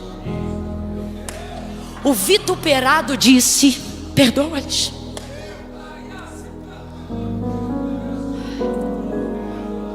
Primeiro eles fazem. Primeiro, mas não é inimigo, é a palavra de Deus se cumprindo. Olha para mim. Ou você sai hoje daqui acreditando que todas as coisas cooperam para o teu bem, ou você vai arrumar um inimigo em cada esquina. Ou você é crente, ou tu é Nutella. Ou você é crente, ou você é mingau. Eu nunca vi tanto crente bater boca. Eu quero ver essa coragem, essa disposição para bater boca, cumprindo o que a palavra diz. Tem alguma coisa contra o teu irmão? Não vai no vizinho que tem contra ele também não. O texto diz, procura ele. fala com ele na presença de uma testemunha. Isso ninguém quer. Primeiro eles fazem, mas se eu sei o que Deus disse a meu respeito, eu não vou sair arrumando confusão por aí. Eu vou compreender que todas as coisas no final cooperam para o meu bem. Depois eu faço. Jesus sabia qual era a palavra que estava sobre ele, dita pela boca do profeta Isaías. Amém ou não amém? Amém. E o que faltava acontecer para ele entregar? Para ele sair dali, pastor? Eita, Deus está falando com alguém aqui. Calvário é lugar de dor, completa aí. Calvário é lugar de... a maior de todas. Até Jesus tinha limite. Ele é homem. O que faltava cumprir? O vinagre, que também tinha sido dito pelo profeta. Ele não esperou uma circunstância para o vinagre chegar. Ele criou a circunstância. Esse é um segundo poder que só pode usar quem sabe qual é a palavra que está sobre a sua vida. Que poder é esse? O poder de acelerar processo. Ele sabia o seguinte: já foi túnica, já foi traição, já foi negação, aconteceu tudo. Só falta uma coisa: o vinagre. Se beber o vinagre, acaba a parte dele. Aí o que ele faz? Ele acelera o processo, porque ele sabe que só falta beber para entregar. Eu acho lindo, porque isso aqui é maravilhoso. Porque Jesus não disse me dá água.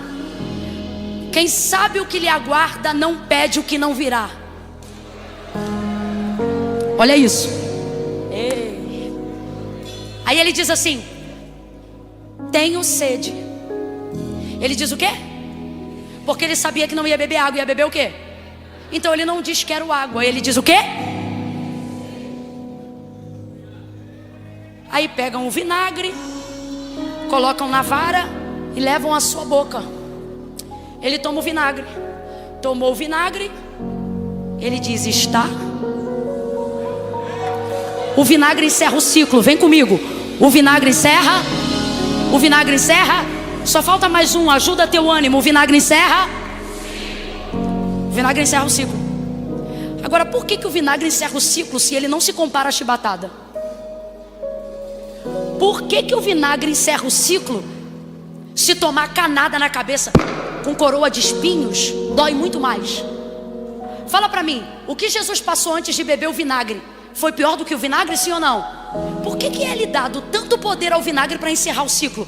Porque tudo que ele vai viver lhe esfola do lado de fora. O vinagre é a única coisa que compromete sua amargura do lado de...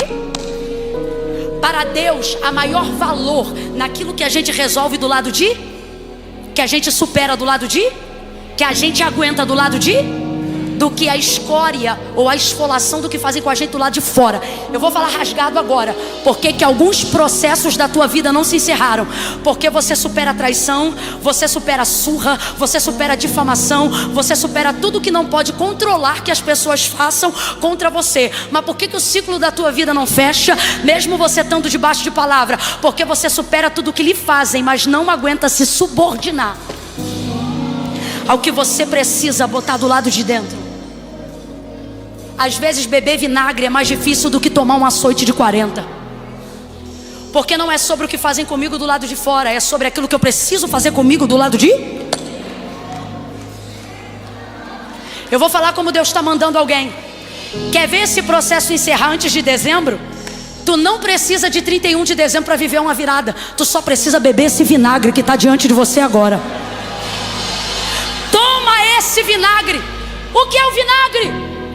O vinagre é o que a oposição lhe deu. O que é o vinagre? O vinagre é alguém que precisava de água, mas foi lhe dado azedo. E ele não vomitou, ele não cuspiu. O texto diz que ele tomou. Deus está dizendo: para de acusar, para de bater, toma!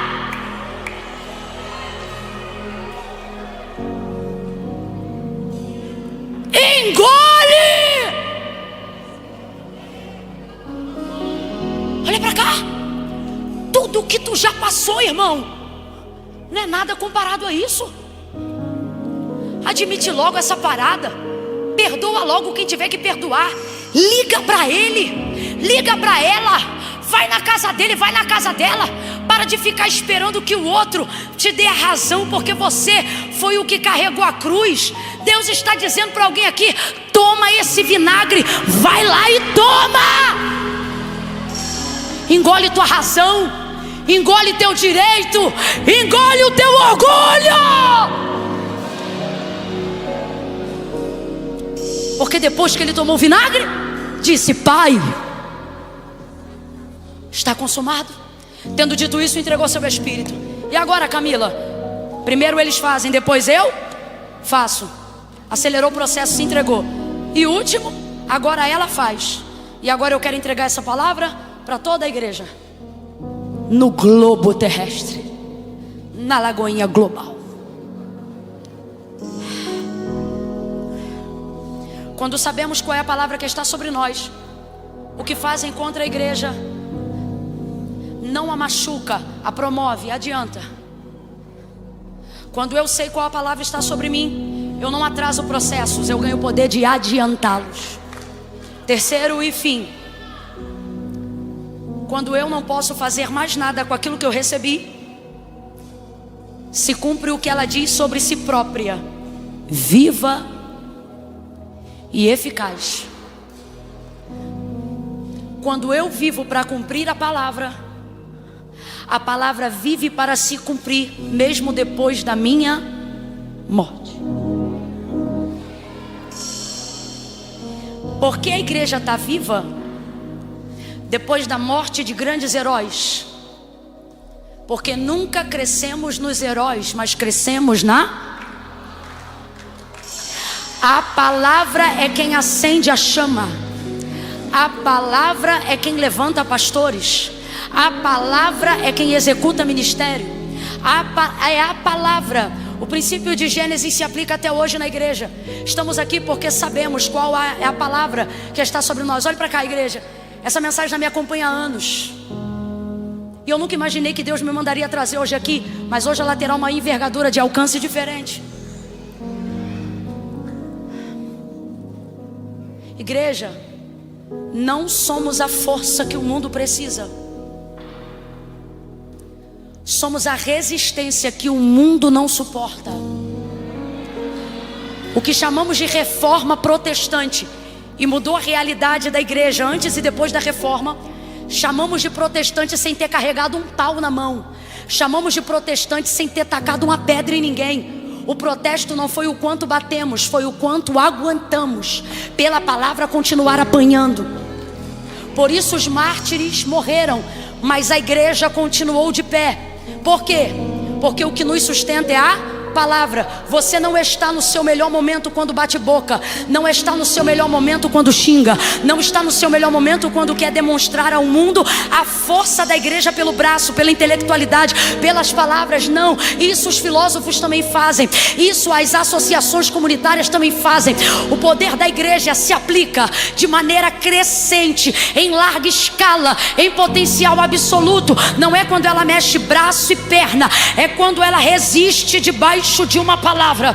Veja, Apocalipse capítulo 3, ele vai dizer à igreja de Filadélfia, ele diz para ela: tendo pouca força, vem, tendo pouca, vamos lá, tendo pouca,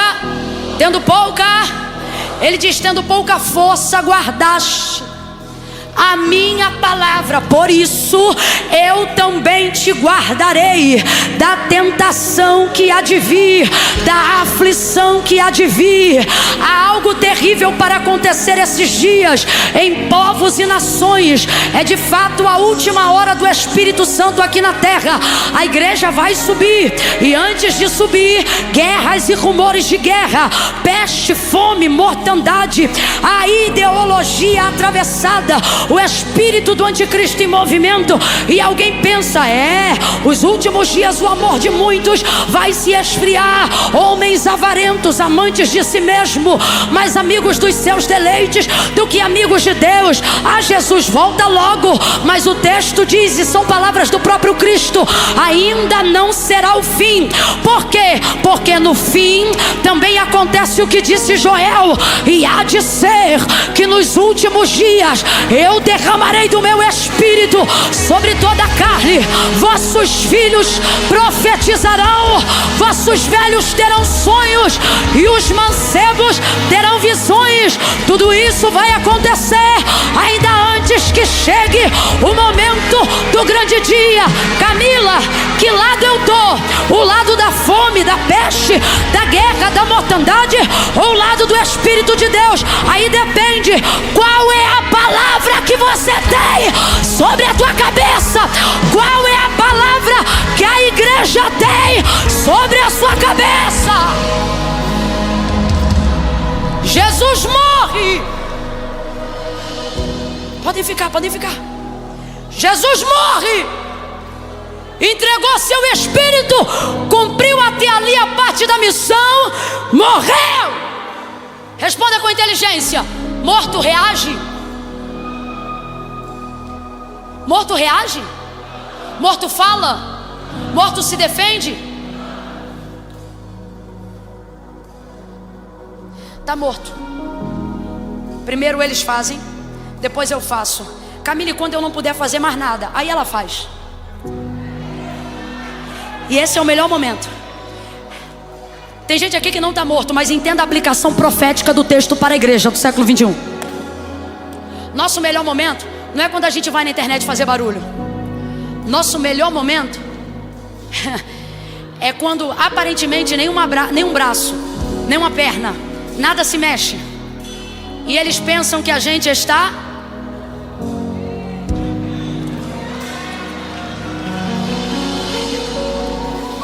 Nessa hora a palavra ganha expediente. Quando ela vê que você não pode fazer mais nada, viva e eficaz vai agir sozinha.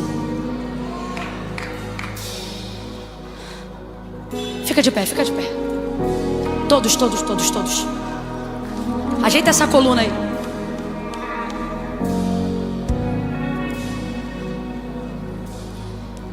Tá ele parado, morto, sem reagir. Sem reagir. Não grita, não fala, não pede, não dá. Aí vem a notícia. Rebenta com eles, porque crucificado não tem direito a sepultamento. Tira do madeiro porque hoje é sábado, porque fariseu é ridículo. Os sumos sacerdotes são ridículos.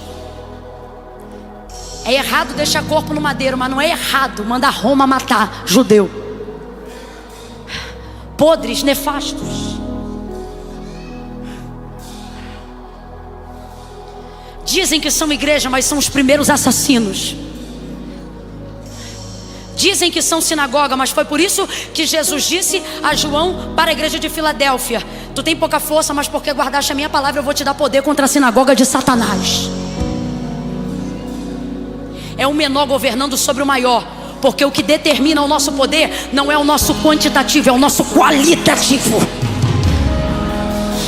Jesus está lá parado, não pode fazer nada. Então, a mando e a pedido que fazem a Pilatos, vão retirar os crucificados como era praxe. Pega um pedaço de pau, cada um numa mão. Um soldado vai para o primeiro, o outro vai para o da esquerda. Jesus era o homem de quem? Do meio. Igreja, olha para cá. Nessa última hora você vai ver gente no mesmo lugar que você, que parece com você, igual você, sendo quebrado. Não tenha medo. Se quebrou é porque não era igreja. Igreja não quebra. Com todo respeito, igreja não quebra. Templo fecha, igreja não fecha. Igreja não fecha. A gente vê quebrando o da direita. E agora quem entende pingo no i, entenda a letra. A gente vê que a direita quebra e a esquerda quebra também.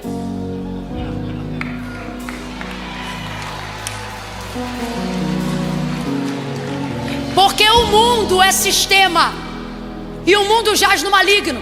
Não pense você que a direita não quebra, porque a direita quebra também. Não pense você que a esquerda é invencível e não quebra, porque quebra também. Os soldados, o mundo, o sistema, Roma, abre o entendimento. Roma tem a marreta na mão e ela quebra quem quiser. quiser, antiga Babilônia, antiga prostituta, o sistema de Satanás está aí. Uma hora ele quebra de um lado, outra hora ele quebra de outro, mas aquele que estiver com o homem do meio, aquele que estiver com o equilíbrio, o dono da balança, o dono dos pratos, aquele que anda no meio, que traz pro meio. Quebraram os da direita, quebraram o da esquerda. Eu acho esquisito, porque quem quebra, quebra de maneira ordenada. Primeiro, segundo e terceiro. Amém ou não amém? Era como eu faria. Mas não, quebra o primeiro, quebra o terceiro. Por que pula o segundo? Coisas esquisitas acontecem quando a igreja está no meio. Não vou inventar nada teológico. São coisas que não se explicam. Rebenta de um, rebenta de outro. Quando chegam para ele, estão vindo com a madeira na mão. Vão arrebentar ele também. Aí João está parado. Aí ele diz, e aí eu vou usar a minha expressão para explicar o que ele quis dizer. Ele diz assim, ó: eu vi que o testemunho dele é verdadeiro, e eu também digo para que vós o creais. Agora vamos no meu carioquês. O que ele está dizendo é o seguinte: mano, ninguém me contou não, eu vi. E o que eu estou dizendo para vocês é o seguinte: arrebentaram da direita, arrebentaram da esquerda, mas quando chegaram nele, não puderam. Se eu estou de tênis hoje, eu estava pulando dessa altura. Não puderam. Está dizendo que não quiseram? Está dizendo que não tentaram? Está dizendo que não? Está dizendo que não? Se você é igreja, olha para o teu irmão e diz: sozinho. Fala para ele: sozinho vão te quebrar todinho. Agora junta com ele num elo. Faz assim, ó. Eu quero a global agora sim. Se você está acompanhando em casa, quase 18 mil pontos online às 11 horas da noite. Se tem alguém aí, meu irmão, faz um elo com essa pessoa agora. Faz um elo com essa pessoa agora. Começa a sacudir ela de um lado para o outro. Isso. Porque por estes dias, a igreja brasileira, a igreja ao redor do mundo, a igreja perseguida, a igreja promotora, a igreja de baixo, a igreja de cima, a pequena, a grande, a igreja viva de Jesus, vai ver o que Ezequiel viu: um vento que vai começar a soprar dos quatro cantos. Dos quatro cantos, cada osso vai se juntar ao seu osso. Unidade, igreja. Unidade é uma assembleiana pregando numa conferência batista. É reino, é unidade. Osso ao seu osso, cada osso ao seu osso. 1 Coríntios: ora, vós sois não uma instituição, não uma organização. Não somos filantropia, somos o corpo de Cristo na terra.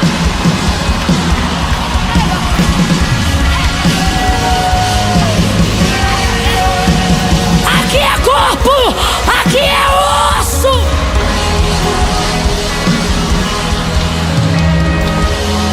Você que está em casa,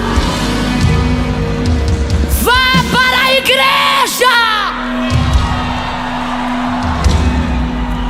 Há coisas que só acontecem quando nos unimos.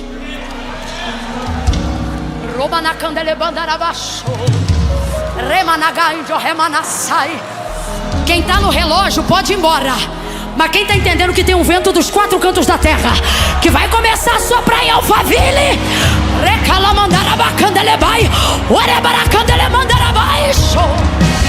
Deus vivo,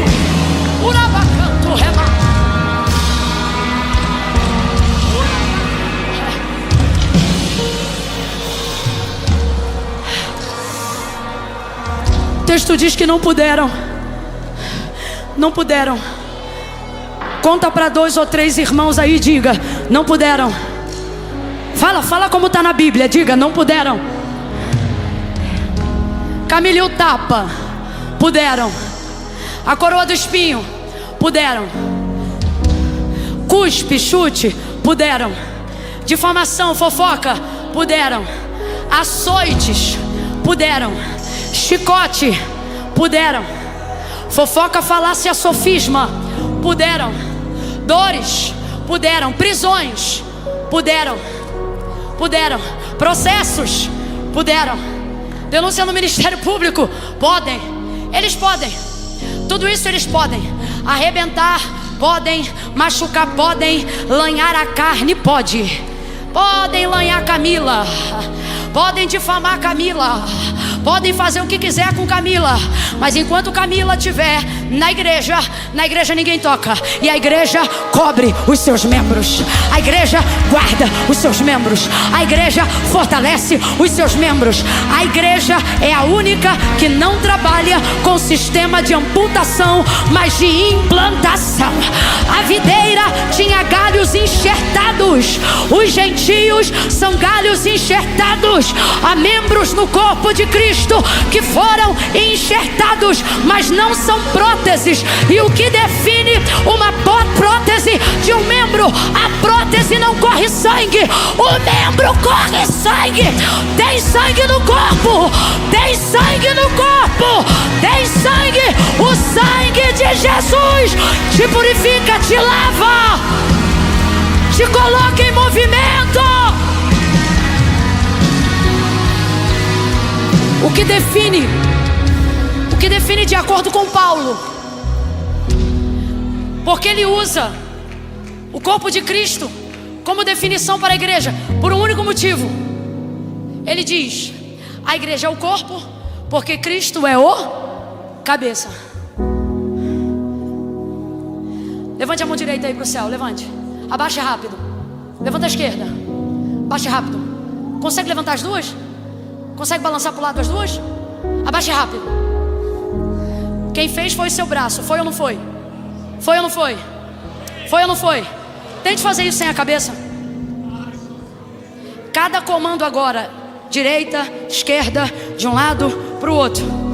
O corpo mexeu, mas quem deu ordem? O corpo consegue mexer se tiver morte cerebral? Porque todo o corpo parece ter autonomia, mas na verdade todo ele está debaixo do comando do... Vem comigo. Corpos. Quem já ouviu histórias de terror horríveis?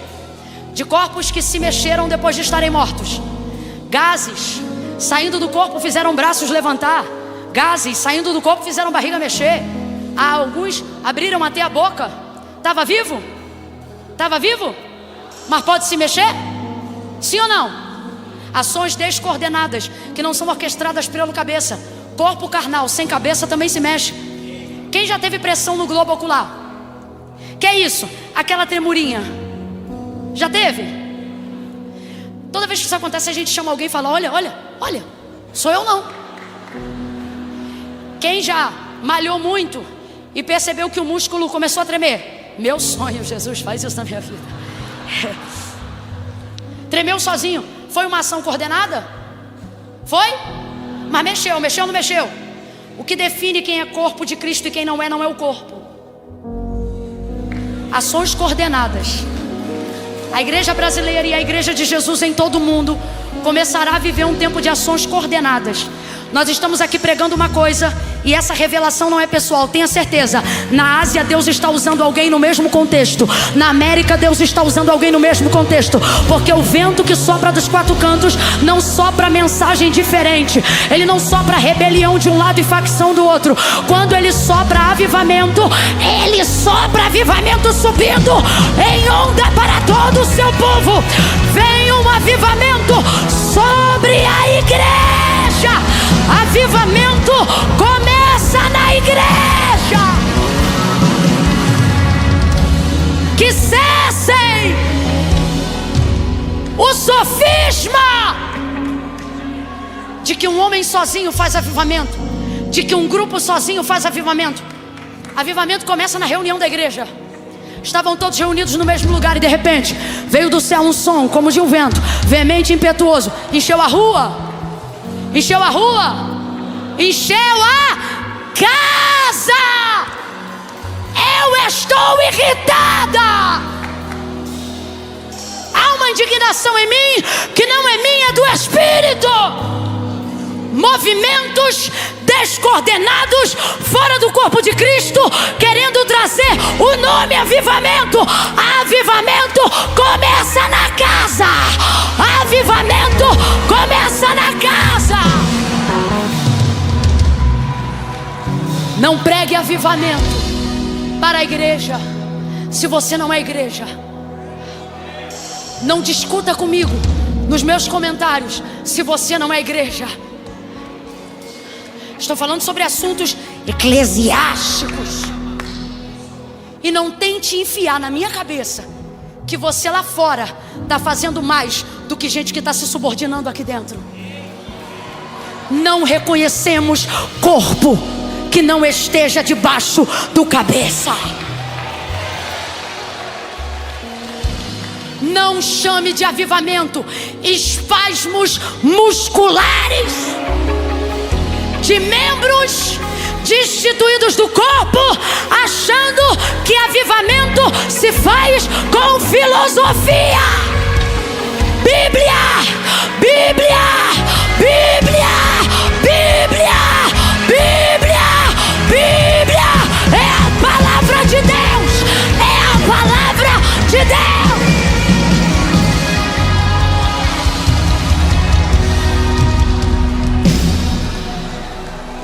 Traga a Bíblia para a conversa.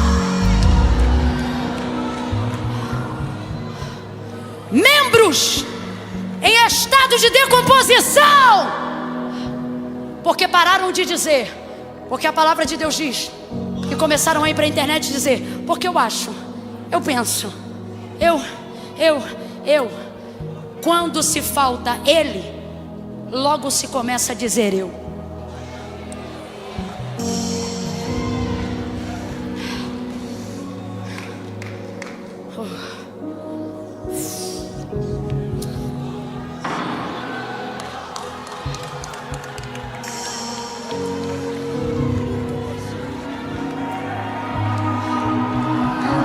Senhor, perdoa-nos. Senhor, tem misericórdia de nós. Senhor, todos aqueles que decidem nessa noite fazer contigo um concerto, todos aqueles que não vão usar o tempo da palavra pregada para dizer, fala com eles, mas eu oro agora por aqueles que ouviram a mensagem e disseram, fala comigo, Senhor. Conserta a minha vida, endireita as minhas veredas. Tira de mim o sentimento, a inclinação da apostasia. Deus, eu não quero, Senhor, deixar de ser espiritual. Você tem liberdade agora, faça como quiser, mas esteja diante de Deus. Esteja diante de Deus. Pai, em nome de Jesus, eu quero terminar esse momento que o Senhor me deu a oportunidade através da vida dos teus santos servos. Dos teus santos servos, Senhor, que estão aqui até agora, não por causa de palavra de persuasão humana, porque ninguém suportaria essa gritaria por persuasão humana, mas porque a tua palavra faz até alguém irritante como eu ser ouvido. Ah, só a tua palavra faz isso. Aumenta o nosso temor nessa noite. Nós queremos orar agora porque entendemos que não é o tanto que falamos de ti, mas é o tanto que falamos contigo que vai mudar a nossa casa e a nossa vida. Torna-nos espirituais novamente. Inclina o nosso coração à verdade irrefutável. Que a nossa atenção que estava desviada para fábulas se encontre agora com a escrita do texto sagrado. Que volte o tempo de meditação da palavra. Que as disciplinas espirituais não sejam votos, mas sejam vida diária. Chega de 15 minutos de devocional. Chega. Nossa alma não aguenta mais. Há uma anemia espiritual, nós admitimos. Queremos voltar a provar do teu poder, a ter visões. Perdoa-nos, Senhor, perdoa-nos. Tem de nós misericórdia. Nessa noite nos conduz não a usarmos todo o tempo para realizar sonhos, mas para sermos conduzidos daqui para dezembro num caminho de arrependimento. Que haja em nós maior vontade de se arrepender do que de realizar sonhos, maior vontade de cumprir os teus propósitos do que os nossos próprios desígnios. Tira de nós a contaminação de Roma, tira de nós a contaminação do sistema, coloca-nos de volta no madeiro mais alto com o homem do meio, Jesus Cristo. Em nome de Jesus, Senhor. Por fim, nós queremos te agradecer, porque se a igreja está aqui até agora, é porque a palavra é viva, e quebrar ninguém quebra.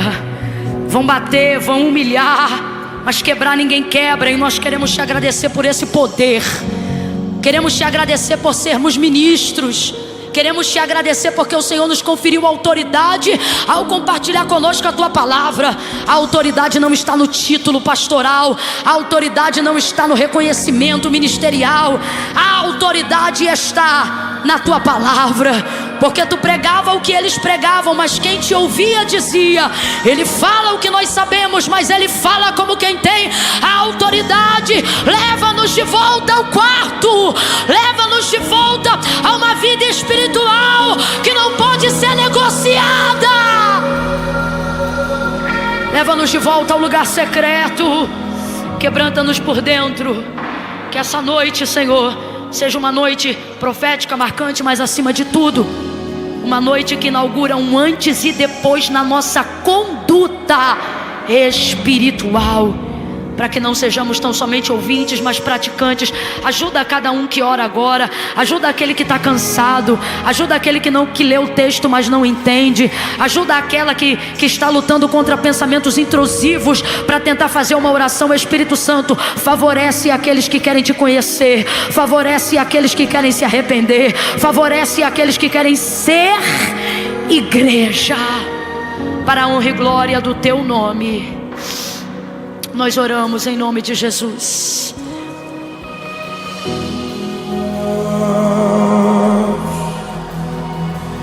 Yeah.